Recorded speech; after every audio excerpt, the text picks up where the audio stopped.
work. So one day I came home, and there was I described somewhere this the TV repairman's truck.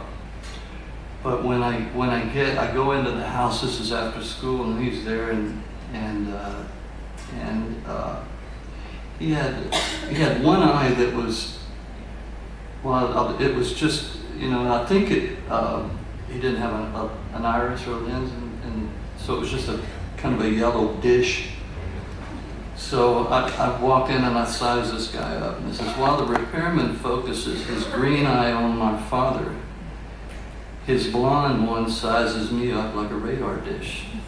And I'm thinking up excuses to go to my room when he starts rattling off answers to questions he thinks I've been dying to ask.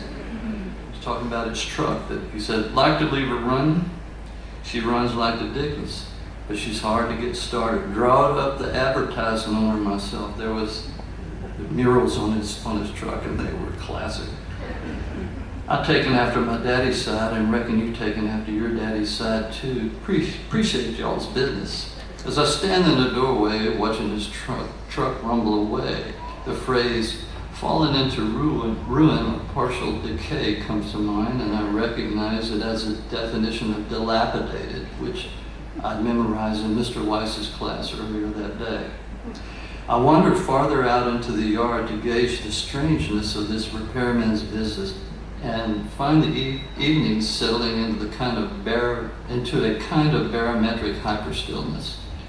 I don't recognize it as such, but its eeriness has the calm before the storm written all over it. So I drift back into the house, hungry enough to eat the fried bologna and sauerkraut my mother has no doubt made for the fourth night running.